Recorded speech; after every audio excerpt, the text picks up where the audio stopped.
খুবই ভালো লেগেছে। মানে আমরা এই সুযোগগুলো হয়তো সবসময় পাই না, আপনারাও হয়তো সবসময় আসেন না আমাদের কাছে, আমরা হয়তো যোগাযোগটা ঠিক মতো নেই। তো এই যে কাকতালীয়ভাবে একটা যোগাযোগ হয়ে গেল, তার জন্য যে দুদিন প্রোগ্রাম হলো, সত্যিই মানে অভূতপূর্ব। আমরা গ্রামবাসী হিসাবে খুব নিজেদেরকে গর্বিত বোধ করছি যে আপনারা আমাদের গ্রামে এসছেন, এইভাবে দুটো প্রোগ্রাম করলেন দু সন্ধ্যাতে, ভালোই লেগেছে। আচ্ছা, ধন্যবাদ। আর আপনারা সবাই গীতা নিলেন, ভগবত গীতা।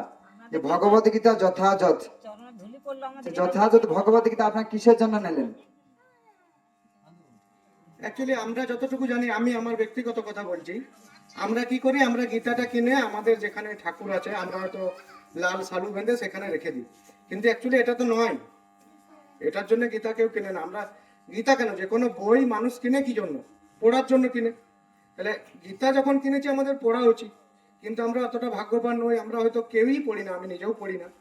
আপনি আমাকে বললেন স্কুলে পড়ানোর জন্য, আমি নিজেও পড়তে পারিনি এখন, বিভিন্ন কারণে, যাই হোক যে কোনো কারণে, কিন্তু যারা নিয়েছে অবশ্যই তাদের পড়া উচিত। ভগবত গীতা সকালকে পড়তে হবে। ভগবত গীতায় বলা আছে, বুঝ না বুঝো পড়ো গীতা, রুচু না রুচু খাও তিতা।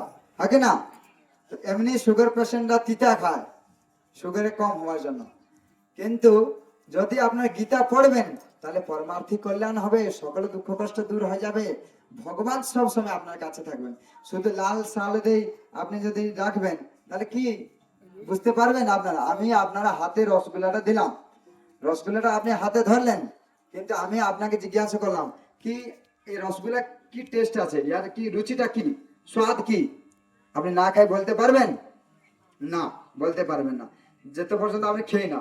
খাবার পরে আহা কি টেস্টি আছে, আগে না অনেক সুইট আছে, অনেক মিষ্টি আছে, বলতে পারবেন। যখন পর্যন্ত হাতে আছে, কি ঝাল আছে, তিতা আছে, মিষ্টি আছে, কিছু বুঝতে পারবেন না। তার মধ্যে বিষ আছে কি অমৃত কিছু বুঝতে পারবেন না। ঠিক সেই মতো গীতা বাড়ি রাখার জন্য নয়, গীতা সকালকে পড়তে হবে। গীতা পড়ার জন্য কোনো নিয়ম নাই, প্রতিদিন পড়াই নিয়ম। প্রতিদিন পড়তে হবে এক দুটো পেজ, একটা শ্লোক দুটা শ্লোক। তো অসংখ্য ধন্যবাদ স্বরূপ প্রভু, এই কদমা গ্রামের সদস্য। হরে কৃষ্ণ।